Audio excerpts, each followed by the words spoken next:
নাফরমান স্বপ্নের মতো দেখতে থাকবে। আজরাইল আলাইহিস সালাতু ওয়াস সালাম আসবে, তার মাথা আসমানে, পাও তার জমিনে, এক হাত মাশরিকে এক হাত মাগরিবে, দুনিয়া জোড়া তার শরীর। নীল রঙের মতো, দিঘির মতো দুইটা চক্ষু, সমস্ত শরীরের ভিতরে লম্বা লম্বা কালো কালো কতগুলো পশম, প্রত্যেক পশমের গোড়া দিয়ে আগুনের জিব্বা বাইর হইতে থাকবে। এই অবস্থা দেখে নাফরমানের রুহু আর তো বের হইতে চাবে না। ওদিকে জাহান্নামের দরজা টাস টাস করে খুইলা যাবে, জাহান্নামের আগুনগুলা দাউ দাউ করে জ্বলতে থাকবে। আল্লাহ জাহান্নামের সাপ বিচ্ছুগুলা গড়াইয়া গড়াইয়া তাকাইয়া থাকবে। আল্লাহ আল্লাহ আমাদের সবাইকে মাফ কইরা দিয়া। রুহু তো তার বের হইতে চাইবে না, 360টা মাকামের ভিতরে পালাপালি করবে। আল্লাহ আজায় সালাতু আসসালামের অনেক হবি। দুনিয়ার ভিতরে আমার মালিক তোকে স্বাধীনতা দিয়া রাখছিলেন। আমার মালিক বলছেন, খবরদার, আরে মুসলমান না হইয়া মরিস না। আরে ওরে খবির, এখন তো আমার মালিকের হুকুম হয়ে তোকে ধৈর্য নেওয়ার জন্যে। এই কথা বললে যখন রুটাকে খপ কইরা ধৈর্য যখন টান মারবে, কলিজার রগগুলা সেইরা সেইরা নিয়ে চইলা যাবে, আর কোনদিন আসবে না। এই জন্য আমার বাজানদেরকে বলবো, পর্দা আলে মামুনদেরকে বলবো, বাজান মুসলমান বলতেই কিন্তু মন চায়, ইমানকে মজবুত করবে, আল্লাহর ভয় ভিতরে পয়দা করবে, চোখে পানি কলম নরম করবে, খাঁটি মুসলমান হইয়া কবরে যাবে। শয়তান এবং নফস আম্মারা মানুষ, শয়তান তোমাকে আমাকে শত্রু হিসাবে ধোঁকা দেয়, শত্রু হিসাবে নেকের কাজে বাধা দেয়, বিভিন্ন কায়দায় তোমার আমার ইমানকে দুর্বল করে। এর থেকে বাঁচার জন্য ওয়াকুনু মা'আস সাদিকিন, সোহবতে সালেহ তোরা সালেহ বুনাদ, সোহবতে তালেহ তোরা তালেহ বুনাদ, এক জামানা সোহবতে বা আউলিয়া বেহতর আসদ সালে তাআত বেরিয়া। হে কবরের যাত্রীরা, একটু পরীক্ষা কইরা দেখো, যারা সহি হক্কানি আল্লাহ ওয়ালা নায়েবে রাসূল খাঁটি আল্লাহ ওয়ালাদের সঙ্গে যাদের সম্পর্ক থাকে, তাদের আমল আখলাক চরিত্র দেখো। আর যাদের আল্লাহ ওয়ালা খাঁটি নায়েবে রাসূলদের সঙ্গে সম্পর্ক থাকে না, তাদের আমল আখলাক চরিত্র দেখো। দিন আর রাত্র পার্থক্য। বাজার এই বাংলাদেশের ভিতরেই দেখো, আহারে আশরাফুল মাখলুকাত মানুষকে মাইরা ফলায়, চিন্তাও করে না, চাঁদাবাজি করতে চিন্তাও করে না, মানুষকে কষ্ট দিতেও চিন্তা করে না, মিথ্যা কেসে জড়াই আশরাফুল মাখলুকাতকে ধ্বংস করে, কষ্ট দেয়, সংসার ধ্বংস করে, চিন্তাও করে না। এইরকমভাবে হারে মিথ্যাচার করে, আর অনেক কিছু করে। আর যারা সহি হক তরিকার সঙ্গে জড়াইয়া যারা চলে, আল্লাহর ফজল করমে তারা অহেতুক একটা পিঁপড়াকেও কষ্ট দেয় না। এর পরীক্ষা কইরা দেখো, কারণ তাদের ভিতরে আল্লাহর ভয় পয়দা হয়, তাদের ভিতরে আখেরাতের চিন্তা আসে, তাদের ভিতরে মৌতের চিন্তা আসে, তাদের ভিতরে কবরের চিন্তা আসে, তাদের ভিতরে কিয়ামতের ময়দানের চিন্তা আসে, তাদের ভিতরে জাহান্নামের চিন্তা আসে। খোদা না কাজটা যদি আমি না পারমান হইয়া কবরে যাই, ওই জাহান্নামের আগুন আইসা কবর ভরবে, কিয়ামতের ময়দানে সূর্যের তাপে মাথার তালু টাস টাস ফাটবে। আল্লাহ, জাহান্নামের আগুনে জ্বলতে জ্বলতে আমার আল্লাহ বলে, কুল্লামা নাদিজাত জুলুদুহুম বাদদাল্নাহু জুলুদান গায়রাহা। আমার আল্লাহ বলে, রে আমার বান্দা বান্দিরা, জাহান্নামীরা জাহান্নামের আগুনে জ্বলতে জ্বলতে ওদের চামড়াটার শরীর থেকে পৃথক হইয়া জমিনে ধারাস করিয়া ফেলা যাবে। লা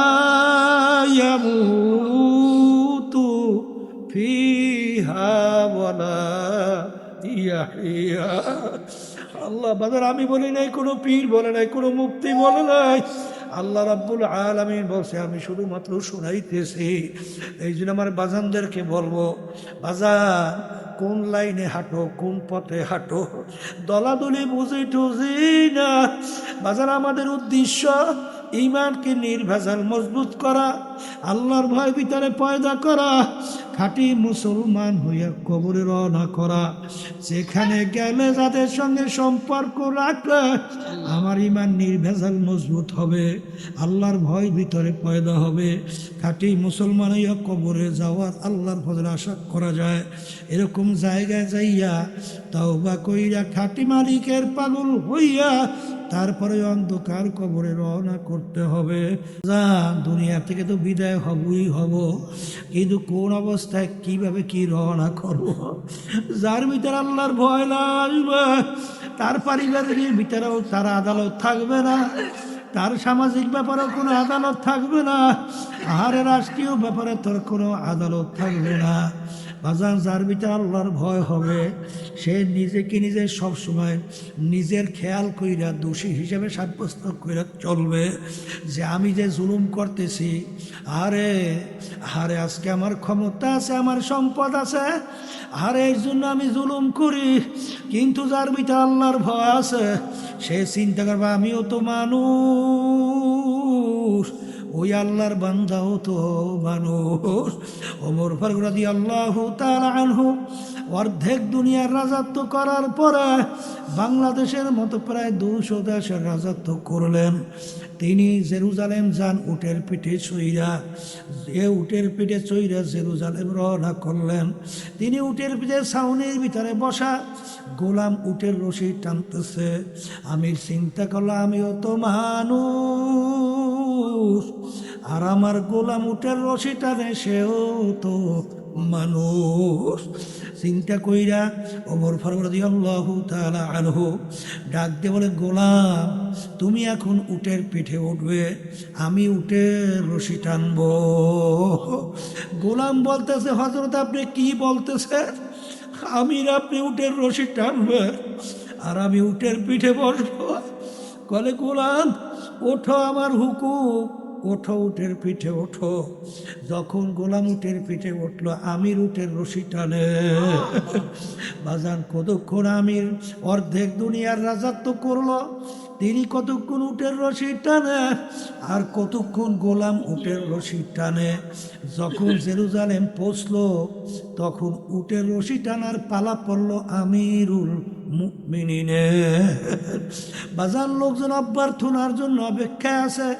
যখন আহলান সাহলান উটের পিঠে কাছে যাইয়া আমিরকে নামাবার জন্য যখন গেল, উটের ভিতর থেকে গোলাম ডাক দিয়া বলে, আমি আমির না,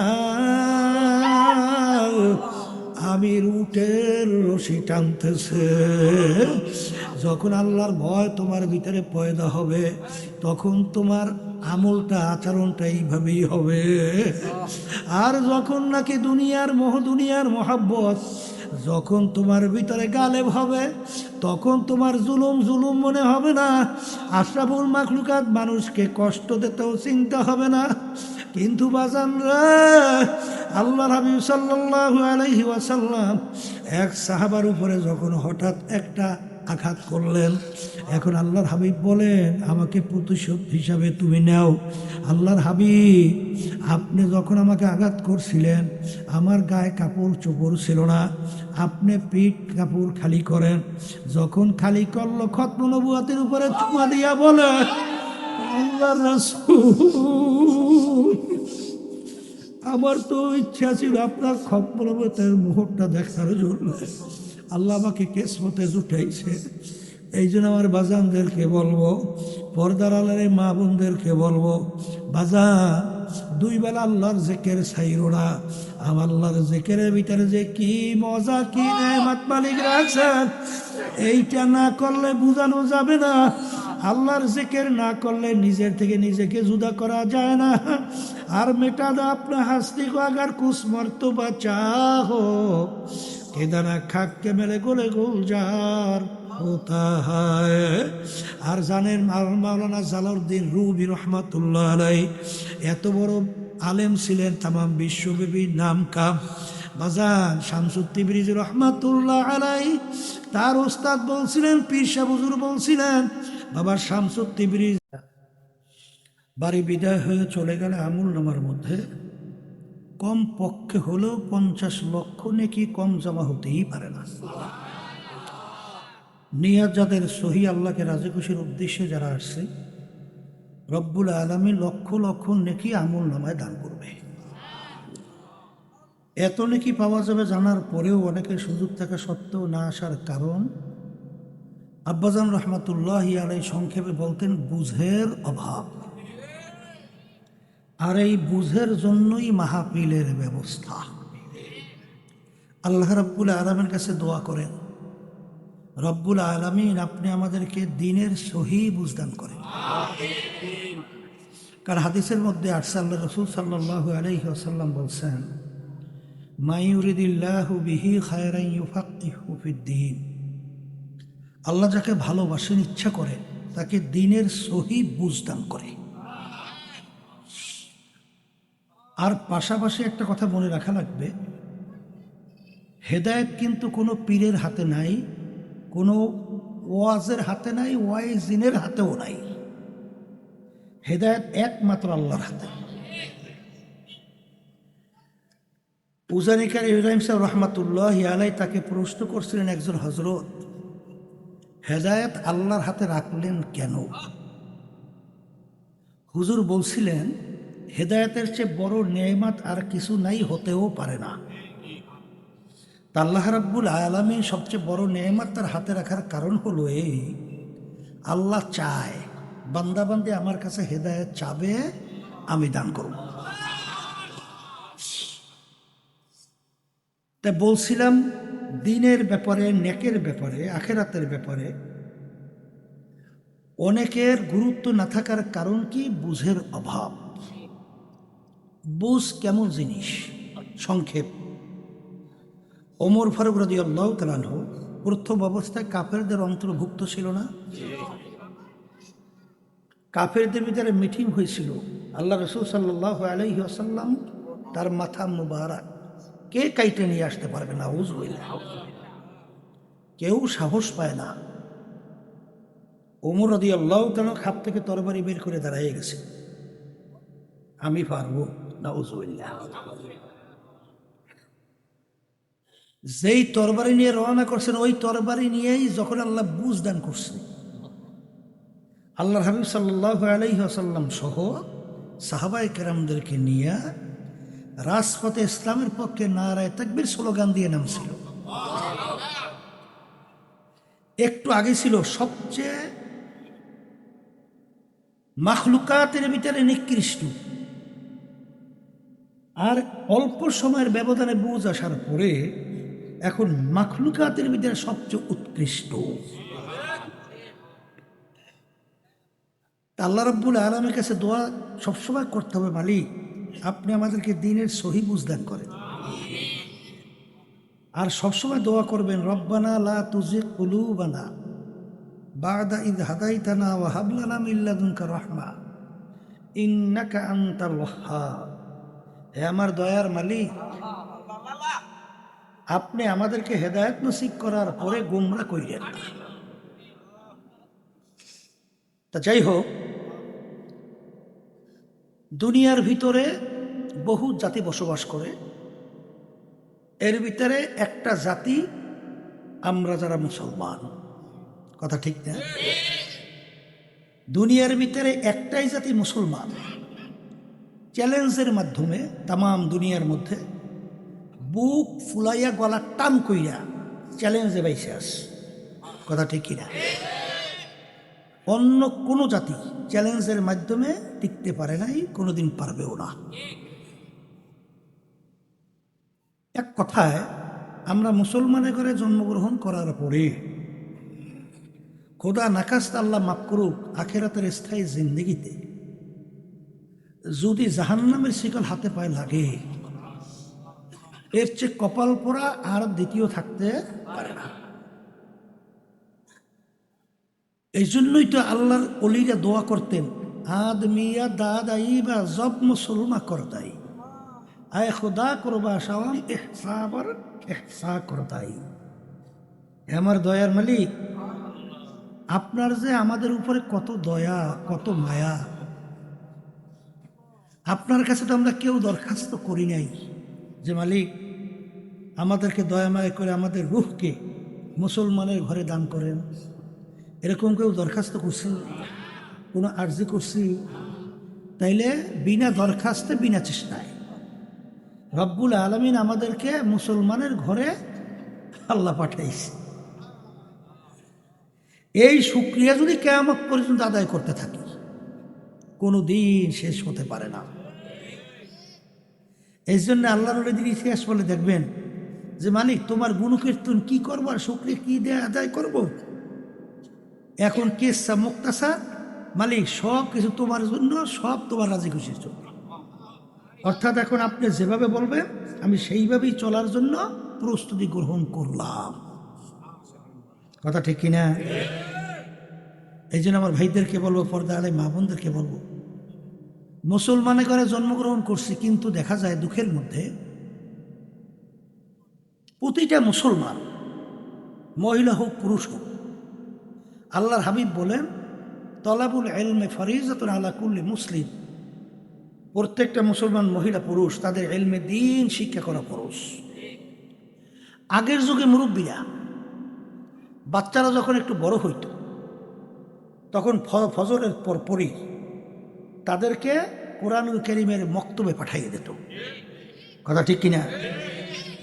কিন্তু বর্তমান যুগে এক শ্রেণী আমার মুসলমান বাবারা আছে, পর্দার মা বোনেরাও থাকতে পারে, এই বাচ্চাদেরকে আমি যে মুসলমান এই পরিচয়টুকু পর্যন্ত শিখাবার অনেকের চিন্তা চেষ্টা নাই। যদি এই চিন্তা চেষ্টাটা থাকতো তাহলে মুসলমানদের এই দুর্দশা হয় না।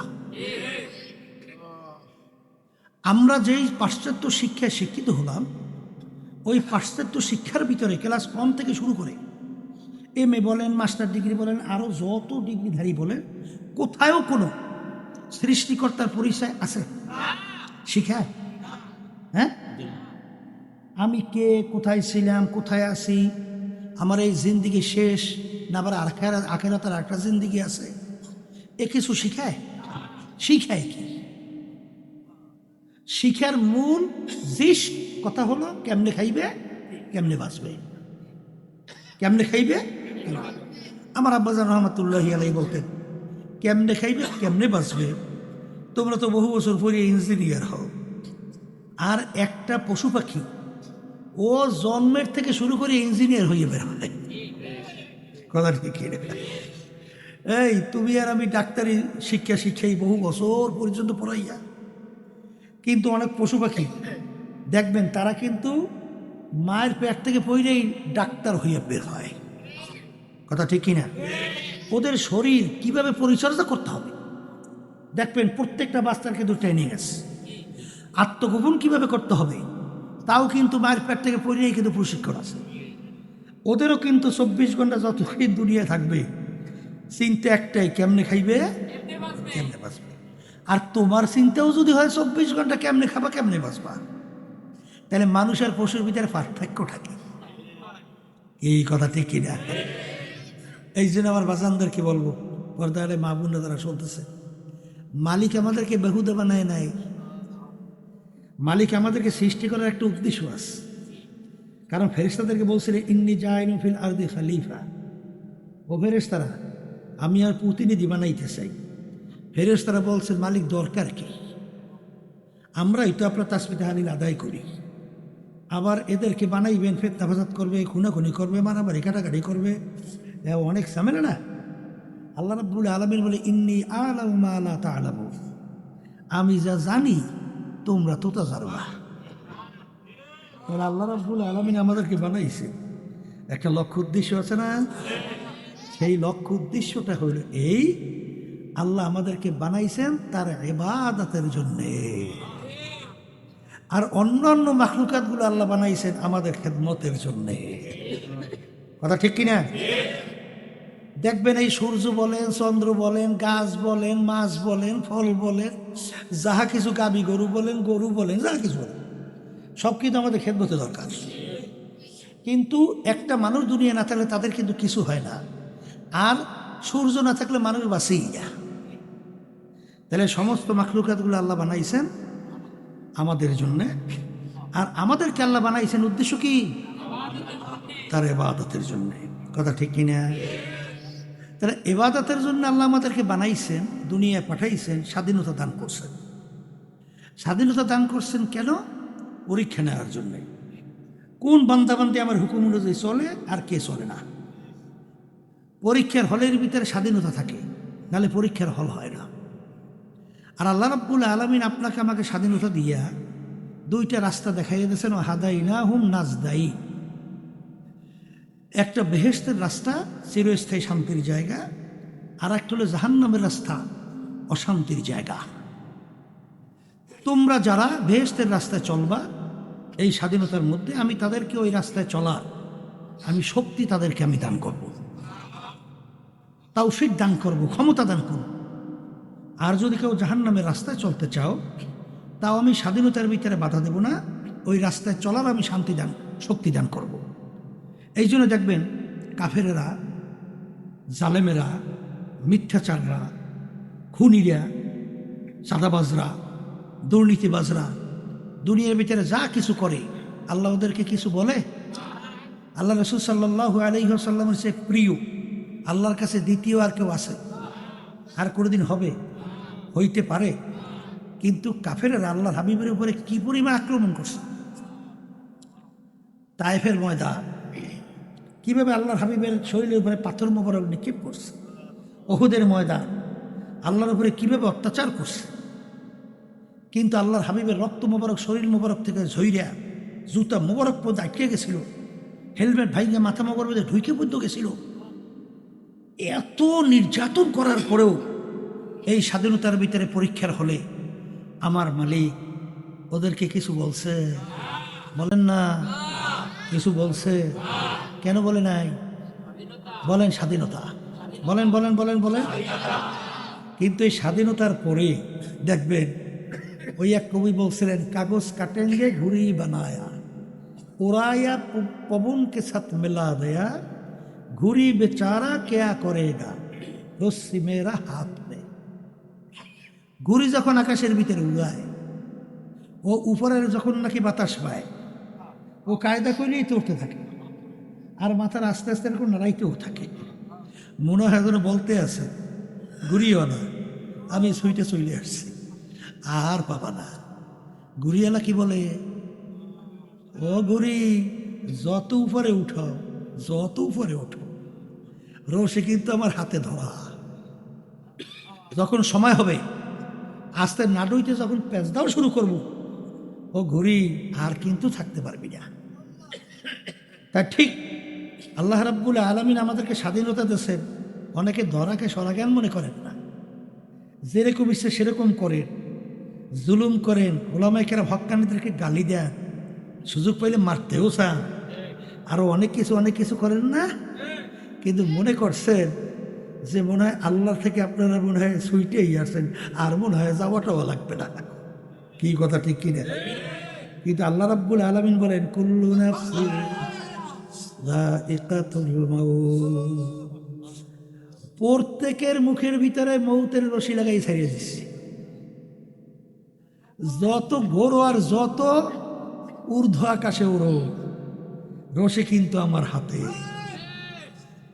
যখন সময় হবে নাডুইতে যখন প্যাঁচ দেব, আর থাকতে পারবি না। কেউ পারছে? কোনোদিন পারবে? মূসা আলাইহিস সালামের সঙ্গে মাওলার সঙ্গে কথোপকথন হইতেছিল, মালিক আপনার কাছে দোয়া করলে এই এক পশমের বিনিময় 500 বছর করে হায়াত বাড়াইয়ে দেবেন। কয় পশম? এক পশমের বিনিময়ে 500 বছর হায়াত। তাই শরীরে পশম তো সংখ্যা অনেক, তাই 500 বছর পর এক একটা পশম করে গুনলে কত লক্ষ কোটি হাজার বছর হয়। এখনো শেষ আছে? মুসা আলাইহিস সালাম জিজ্ঞাসা করে, মালিক বুঝলাম পশমের বিনয় 500 বছর করে হায়াত পাবো, এরপরে কি হইবে? বলে এরপরেও কুল্লু নাফসিন যায়িকাতুল মাউত, এরপরেও মরণ লাগবে। মুসা আলাইহিস সালাম বলে, মালিক তাহলে আর হায়াত বাড়াইয়া দোয়া করিয়া লাভ নাই, আপনার সিদ্ধান্ত অনুযায়ী আমি প্রস্তুত আছি, এখন আজরাইল পাঠান, অসুবিধা নাই মালিক। তাহলে বোঝা গেল যত হায়াত পাওয়ার আর যাহা কিছু মৌতের শরাব পান করতেই হবে, এ কথা ঠিক যাবে? ঠিক। তাহলে যেহেতু মরণ লাগবে, এই জন্য আমার বাজানদেরকে বলো, পর্দা আলে মা বোনদেরকে বলবো, আমার আব্বাজান রহমতুল্লাহ আলাই বলতেন, বাজান তোমরা যারা নাস্তিক মনা, বস্তুবাদী মনা, দুনিয়া ক্ষণস্থায়ী জিন্দিগির পিছনে পড়া, তোমাদেরকে একটা কথা বলি, দৈর্য নাও কিছু হবে না, তাইলে বাঁচলাম, কিন্তু যদি হইয়া বসে তখন তোমার কি উপায়, আমার কি উপায়? আর দ্বিতীয়বার তো ফেরত আসা যায় না। হবে না এরকম কোনো দলিল, কোনো যুক্তি কিছু আছে? কিন্তু হওয়ার ভুরি হাজার হাজার লক্ষ লক্ষ আছে না নাই? কুরবানাদি আছে না নাই? তাইলে যদি থাকি, তাইলে কিন্তু বুঝে শুনে কবরে যাওয়া থাকে।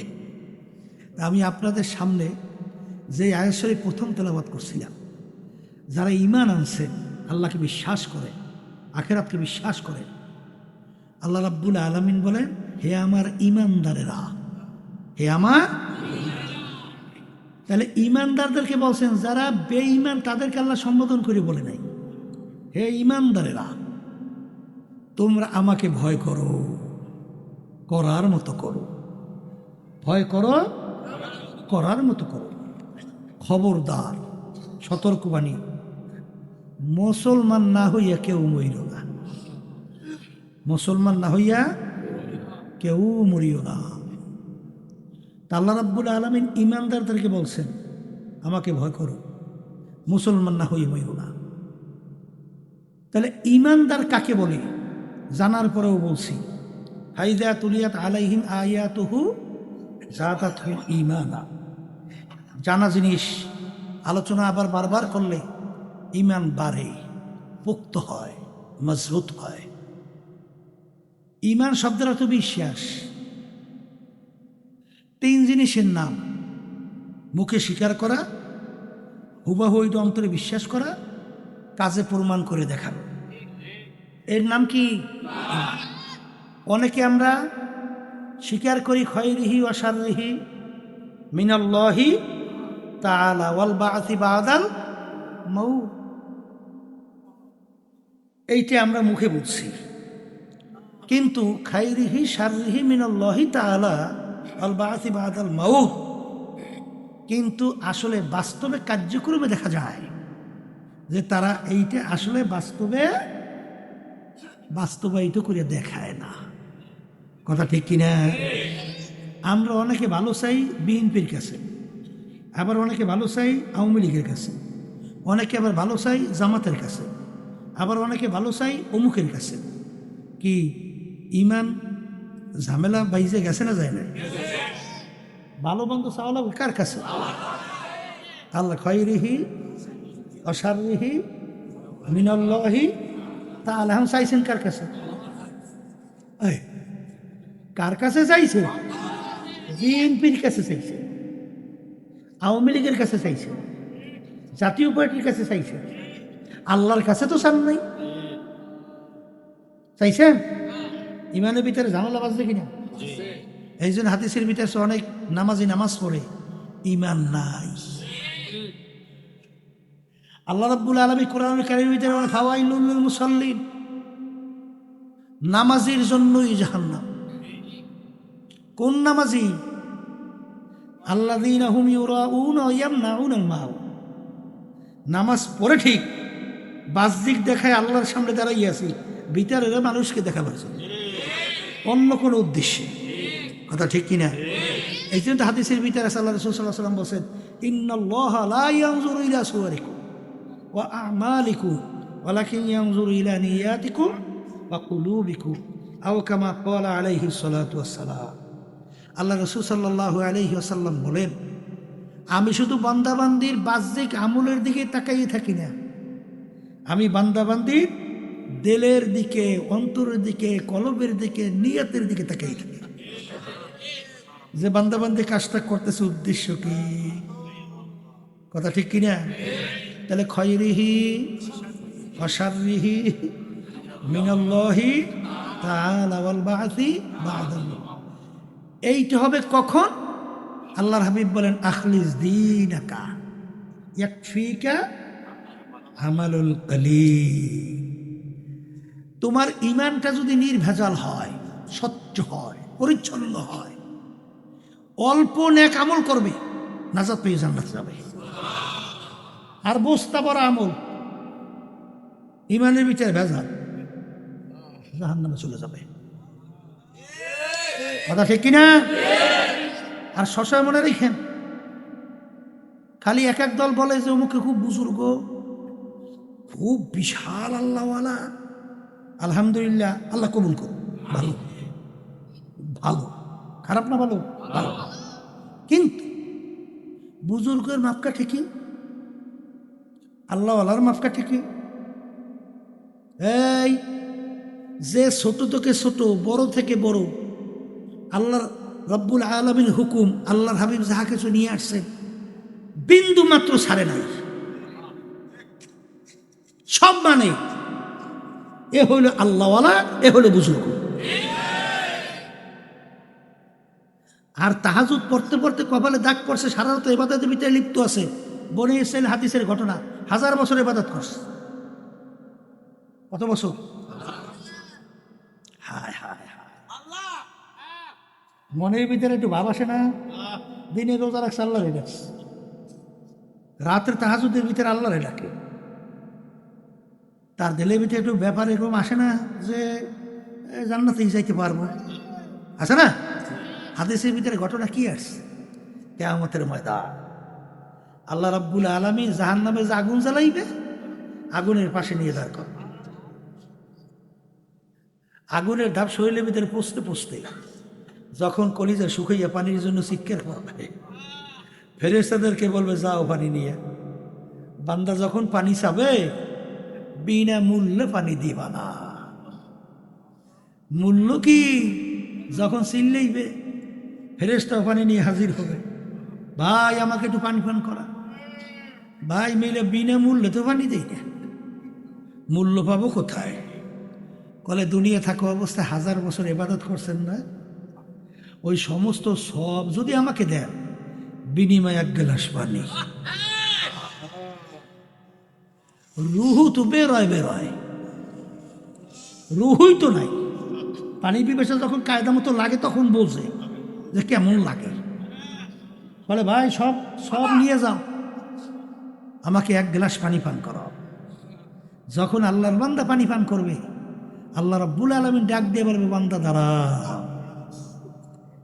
1 গ্লাস পানির বিনিময়ে দিলে 1000 বছরের ইবাদতের সওয়াব।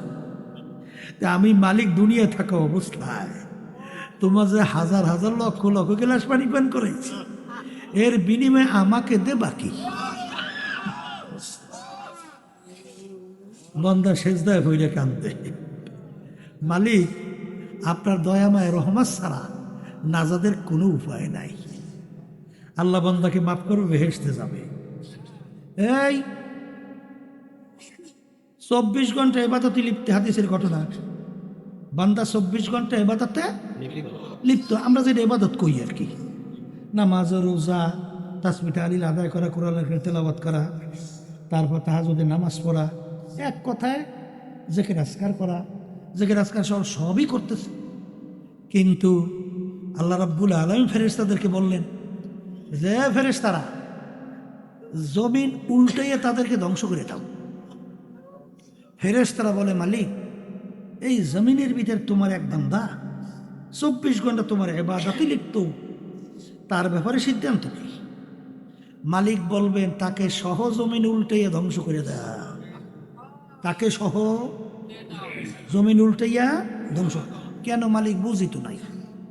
বলে সমাজের ভিতরে এত অন্যায়, এত অবিচার, এত জুলুম, এত খুন খারাপি, এত কিছু, ইসলামের বিরুদ্ধাচার, ওর একদিন চিন্তাও হয় নাই, ওর একদিন ঘোরা বেকাও হয় নাই এর পরিবর্তন কিভাবে ঘটানো যায়।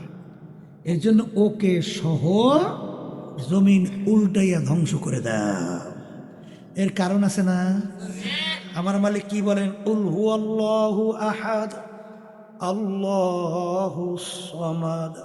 আমার মালিক কি বলে? আমার মালিক বেনিয়াজ, বেপরোয়া। আপনার আমার ইবাদতের কি আল্লাহ মুখাপেক্ষী? উত্তর দিয়ে। আপনার আমার নামাজের কোনো প্রয়োজন আল্লাহর আছে? আপনার আমার রোজার কোনো আল্লাহর প্রয়োজন আছে? এই আপনার আমি জাকাত দিয়ে আল্লাহর কাছে পুষে? আপনার আমি কোরবানি পশু জবাই করে আল্লাহর কাছে গরু পুষে যায়? হ্যাঁ, কিছুই তো পুষে না। তাহলে এগুলো করি কেন? আল্লাহর হুকুম পালন করি। বলেন বলেন বলেন, কি করি? আল্লাহর হুকুম পালন করি। তাইলে বুজুর্গ বলা হয়, আল্লাহর ওলি বলা হয়। ছোট থেকে ছোট, বড় থেকে বড়, কোনোটা আল্লাহর হুকুমের ব্যতিক্রম চলে না, করে না। আল্লাহ নবী সাল্লাল্লাহু আলাইহি ওয়াসাল্লাম, মা আতাকুমুর রাসূলু ফাখুযুহু ওয়া মা নাহাকুম আনহু ফান্তাহু। এক শ্রেণীর বুজুর্গ আল্লাহর জমিনে রাষ্ট্রীয় পর্যায়ে দিন বাস্তবায়নের ব্যাপারে কোনো খবরই নাই, চিন্তাও নাই। অন্যায় প্রতিবাদ, খুন খারাপির প্রতিবাদে কোনো চিন্তাও নাই। দরবেশ হইছে, বুজুর্গ হইছে। কোন বুজুর্গ? কোন বুজুর্গ আর কোন অলি? এই জন্য আল্লাহর দোয়া করতেন, বুজুর্গি কি নেহি হামকো জরুরত, বুজুর্গি কি নেহি হামকো জরুরত, গোলাম আপনা বানালে খোদা। সেইটাই কাজে লাগবে। আর নেক আমল করবেন, আপনার দৃষ্টিতে ইমানের ভিতরে ভেজাল, ইমানের মধ্যে কি ভেজাল, এই ভেজাল যুক্ত ইমান দিয়া ওই আমল কিন্তু কোনো কাজে লাগবে না। এই জন্য আল্লাহ ইমানদারদেরকে বলছেন, হ্যাঁ ইমানদারেরা আমাকে ভয় করো, আমাকে ভয় করার মতো। যেই আল্লাহর বান্দাবান্দির ভিতরে আল্লাহর ভয় পয়দা হবে, সেই আল্লাহর বান্দাবান্দি কখনোই আল্লাহর হুকুমের, আল্লাহর হাবিবের তরিকার নির্দেশিত এর বাহিরে সে চলতে পারে না। কথা ঠিক কিনা? যার ভিতরে আল্লাহর ভয় পয়দা হয়েছে। কারণ যার ভিতরে আল্লাহর ভয় পয়দা হবে, হাদিসের মধ্যে আসছে, তার গুনাহগুলো এইভাবে ঝইরা পড়বে, যেরকম গাছের পাতা শুকিয়ে গেলে ঝাঁকা দিলে যেরকম ঝইরা পড়ে, তার আমল নামা থেকে গুনাহগুলো এইভাবে ঝইরা ঝইরা পড়ে যাবে। আর যার ভিতরে আল্লাহর ভয় পয়দা হবে, আপনারা জানেন আল্লাহ রাসূল সাল্লাল্লাহু আলাইহি ওয়াসাল্লাম, আল্লাহু আকবার, সাহাবায়ে কেরামদেরকে ভয় দেখাইতেছেন। মৌতের ভয়, কবরের ভয়, এই আযাব গজবের ভয়। সাহাবায়ে কেরাম ভয়তে অস্থির হয়ে গেছে। আল্লাহ রাব্বুল আলামিন জিবরাইল আলাইহিস সালাতু ওয়াস সালামকে পাঠাইছেন, যাইয়া বলো আমার হাবিবকে, যে আমার হাবিব খালি আমার বান্দাদেরকে খালি ভয় দেখায় কেন? শুধু ভয় দেখালেই হবে না, তাদেরকে আশার আলো দেখাতে হবে। আমি মালিক কি একেবারেই বেশি নাকি রাগী নাকি, বা কি কয় ওরা সব তাই বলে? আমি তো রহমানুর রহিম। এর জন্য আলী রাদিয়াল্লাহু তাআলা বলছিলেন, ঈমান বলা হয় আল ঈমানু বাইনাল খাউফি ওয়ার রাজা। ঈমান বলা হয় আশা এবং ভয়। শব্দটা কি? বলেন বলেন বলেন। আশা এবং ভয়, এই দুইটা মাঝখানে জায়গার নাম হলো ঈমান। ভয় যেরকম থাকা লাগবে, আশাও সেরকম প্রবল থাকা লাগবে।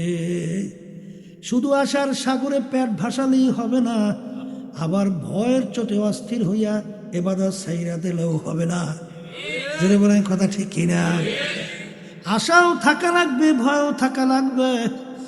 যেই আল্লাহর বান্দা বান্দির মধ্যে আমার মালিকের ভয়, তারা যাব গজবের ভয়, জাহান্নামের ভয়, যার ভিতর আল্লাহর ফজল ও করমে জমবে। ওয়ানাহান নাফসা আনিল হাওয়া ফা ইন্নাল জান্নাতা হিয়াল মাওয়া। যেই আল্লাহর বান্দা বান্দির মধ্যে আমার মাওলার ভয়, আমার মাওলার আযাব গজবের ভয়, আমার মালিকের জাহান্নামের ভয়, নিজেকে গুনার থেকে ফিরাইয়া রাখবে। আমার মালিক বলেন, আমার আল্লাহ বলেন, ওদের জন্য আমি জাহান্নাম থেকে পরিত্রাণ দিয়া বেহেশতের সুসংবাদ ঘোষণা করলাম। তাহলে আল্লাহর ভয় যদি ভিতরে পয়দা না হয়, ওই আল্লাহর বান্দাবান্দি গোপনে যখন তার সামনে গুনাহ আসবে, সে কোনো দিন গুনার থেকে ফিরতে পারবে না। এই যে পীর মুরিদির মূল উদ্দেশ্য হইল আল্লাহর ভয় ভিতরে পয়দা হওয়া। ওই এক পীর সাহেব হুজুর যে মুরিদদেরকে বাজার একটা সোজা চাপটা মুরিদকে বড় মহাব্বত করত। অন্যান্য মুরিদেরা যে বলল, হুজুর এই বোকাটাকে এত কেন মহাব্বত করে? হুজুরের কানে যখন পৌঁছল, হুজুর প্রত্যেক মুরিদের হাতে একটা মোরগ মুরগি ধরাইয়া দিয়া ছুরি হাতে দিয়া বলে, এমন জায়গায় মুরগি বা মোরগ জবাই করবে কেউ যেন না দেখে। হুজুরের কথা মানার জন্য কেউ গভীর জঙ্গলে গোপনে, কেউ দেখে না, মুরগি বা মোরগ জবাই করে নিয়ে আসলো। কেউ ঘরের ভিতরে অন্ধকারে মুরগি জবাই করলো। যার যতটুকু গোপনীয় জায়গা, সেখানে মুরগি বা মোরগ জবাই করে হুজুরের সামনে হাজির। আর ওই বোকা মুরিদ জ্যান্ত মোরগ নিয়ে হুজুরের সামনে হাজির। অন্যান্য মুরিদেরা বলে, কত বড় বোকা, দেখো হুজুরের কথাটাই মানতে পারলো না। তখন হুজুর ধমক দিয়ে বলে, বোকারে, সবাই আমার কথা মানলো, আর তুই আমার কথা কেন মানলি না? তখন ওই মুড়ি থরথর করে ভয়তে কাঁপে, আর দুই চোখের পানি ফেলাইয়া কাঁদে। আর হুজুরের সামনে ডাক দিয়া বলে, হুজুর আপনি তো এমন শর্ত লাগাইছেন, এমন জায়গায় মুরগি জবাই করবে কেউ যেন না দেখে। হুজুর আপনার কথা মানার জন্য কথার কথা ঠিক মতো ঘুমাতে পারি নাই, ঠিক মতো খাইতেও বলতে গেলে পারি নাই, ঠিক মতো বিশ্রামও করতে পারি নাই। আমার জানা মতে এমন কোনো গোপন জায়গা নাই যেই জায়গায় আমি যাই নাই, কিন্তু দুনিয়ার কেউ আমাকে দেখে না। কিন্তু আমি যখন মুরগি জবাই করা শুরু করি, দেখি আমার আল্লাহ আমার দিকে চাইয়া আছে। হুজুর আপনি তো শর্ত লাগাইছেন, এমন জায়গায় মুরগি জবাই করবে কেউ যেন না দেখে। হুজুর এই জন্য আমি মুরগি জবাই করতে পারি নাই।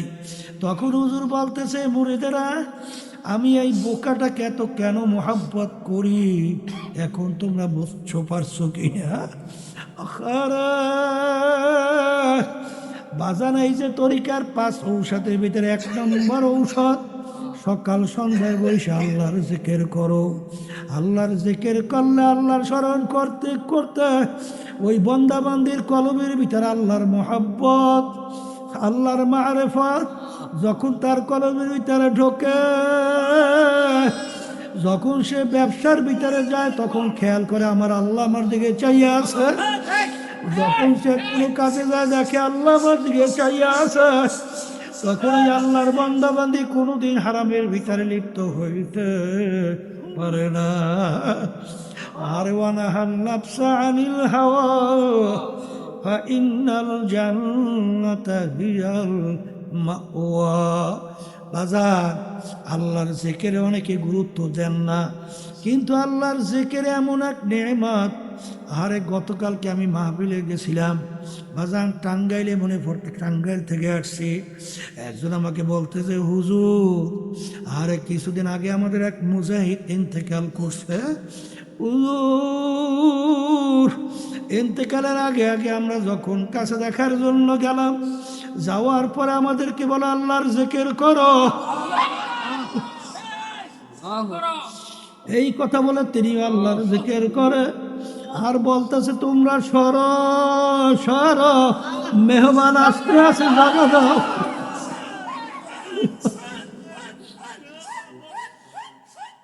আমার দাদাজান রহমাতুল্লাহ আলাইহি তার কথাও শুনছি ইন্তেকালের আগে আগে।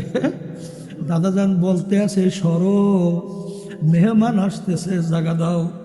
এই কথা বললে সামনে হাত বাড়াইয়া দিচ্ছে। এরপরে একটা মিসকে হাসি দেওয়ার পরে এরপরে আল্লাহর কুতুবার দুনিয়াতে নাই। বাজান যার শেষ হবে কালিমা ফাদা খালাল জানলাম, যার শেষ রুহটা বের হইবে তাওহীদের উপরে, আল্লাহর একাত্মবাদের উপরে, ইমানের উপরে, আল্লাহর ফজল করবে সে বেহেশতের ভিতরে ঢুকে যাবে। বাজান জাকিরিন সারা মৌতের পূর্বে তার ইমান আল্লাহর নাম বের হওয়া দেখা যায় না। কারণ কুল্লু নাই তারা শাহুমা ফিহে, যেই ভান্ডির ভিতরে যা থাকবে কাজ করলে কিন্তু তাই পড়বে। বাজান ইসমাইল সাহেব রহমাতুল্লাহি আলাইহি খুলনা, কিছুদিন আগেও তার কবর আমি জিয়ারত করে আসছি। বাজান ওই যে একজনকে কালিমার তালকিন দেওয়ার জন্য যখন গেল, যত তাকে কালিমা পড়াবার চেষ্টা করে বারবার হাত মুখের কাছে না টান দেয়, ফু কইরা সারে, অর্থাৎ বিড়ি সিগারেট অভ্যাস চালু হয়ে গেছে। আখারে কালিমার পড়ানো সুযোগ আর তার নসিবে জোটে নাই। বাজি রোমদাসের পাত্রটাকে একটু গরম করতে পারবা কিনা? হুজুর দোয়া করলে পারবো। যাও বাবা দোয়া করলাম। যাওয়ার পরে লাগাম ধইরা বলে, হুজুর আপনি জালালউদ্দিন রুমি? হ্যাঁ আমি জালালউদ্দিন রুমি। হুজুর বলেন তো এলেম কাকে বলে? তখন তিনি এলেমের ব্যাখ্যা পরিচয় তারই বিভিন্ন দিক থেকে করার পরে তখন হুজুর বলতেছে যে বাবা জালালউদ্দিন রুমি এলেমের তারই পরিচয় হয় নাই। তখন তিনি বলে, হযরত এলেমের পরিচয় কি আপনি বলেন? বলে এলেম বলা হয় ওই জ্ঞানকে, ওই জ্ঞান অর্জন করার মাধ্যমে, যেই জ্ঞান অর্জন করার মাধ্যমে নিজেকে নিজের থেকে পৃথক করা যায়, এর নাম হলো এলম। তখন সে উটের পিঠ থেকে, ঘোড়ার পিঠ থেকে লাফ দিয়া পইরা তাকে জড়াইয়া দেওয়া, হযরত আপনি আমাকে এলেম শিক্ষা দেন। এই জন্য আমার বাজানদেরকে বলবো, পর্দানে মা বোনদেরকে বলবো, বাজান দুনিয়া কিন্তু ক্ষণস্থায়ী। বাজান ইমানকে নির্ভেজাল করো, আল্লাহর ভয় ভিতরে পয়দা করো। ওয়ালা তামুতুন্না ইল্লা ওয়া আনতুম মুসলিমুন। খবরদার, আমার মালিক বলেন সতর্কবাণী, খবরদার, মুসলমান না হইয়া কেউ মরিও না। বাজান মুসলমান তো পরিচয় দিলেই হবে না, মুসলমানের ঘরে জন্মগ্রহণ করলেই হবে না। মুসলমান কাকে বলে? মুসলমানি বুয়াদ গরদান নেহাদান এনানে খোদ বাদাস্তে খাজা দাদা। মুসলমান বলা হয় ঘোড়া যখন মুখে লাগাম লাগায়, ঘোড়ার নিজের ব্যক্তিগত শক্তি বুদ্ধি চালাকি যেরকম চলে না। আমরা যারা কালিমা পড়ছি, ঈমান আনছি, আমাদের নিজের বুদ্ধি জ্ঞান অনুযায়ী আর চলা যাবে না। আল্লাহ এবং আল্লাহর রাসূল যেভাবে তোমাকে আমাকে চলতে চালাবে, চলতে বলবে, সেইভাবে চলা, সেইভাবে চালাবার নামই হইল মুসলমান। এই জন্য আমার ভাইদেরকে বলবো, বাজান পর্দালে মা বোনদেরকে বলবো, আমার মালিক বলেন ইমানকে, হে ইমানদারেরা নির্ভেজাল ইমান করো, আমার ভয় ভিতরে পয়দা করো, খাঁটি মুসলমান হইয়া কবরে যাও। খোদার আকাশটা যদি কেউ মুসলমান না হইয়া, আল্লাহ যেভাবে মুসলমানের সার্টিফিকেট দিছেন, না হইয়া যদি মৌতের বিছানায় পেট ভাসাও, আমার মালিক ডাক দিয়া বলবে, আজরাইল ওদেরকে আমি বড় শখ কইরা বানাইছিলাম, ওদেরকে সমস্ত নেয়ামত আমি দান করছিলাম, ওদেরকে চক্ষু নেয়ামত দিয়ে দেখার জন্য দিছিলাম, আরে জবান দিয়ে কথা বলার জন্য দিছিলাম, ব্রেন দিয়ে পড়াশোনা কইরা, জ্ঞান বুদ্ধি দিয়ে ব্যবসা বাণিজ্য কইরা, বিভিন্ন কায়দায় কায়দায় দুনিয়া স্বাবলম্বী হওয়ার জন্য দান করছিলাম, হাত পাও দিছিলাম, আরে অনেক কিছু দান করলাম নেয়ামত। আরে আমার হুকুম পালন করার জন্য ওদেরকে বানাইছিলাম, আরে স্বাধীনতা পাইয়া আমার হুকুম অনুযায়ী নিজের জীবনকে চালায় নাই। আমি মুসলমান না হইয়া মরার জন্য নিষেধ করছিলাম, ওরা তো মুসলমান না হইয়া মৌতের পিছনে পেট পাশাইছে। আরে ওদেরকে জাহান্নাম না দেখাইয়া মৌত করিও না। আল্লাহুম্মা আমিন।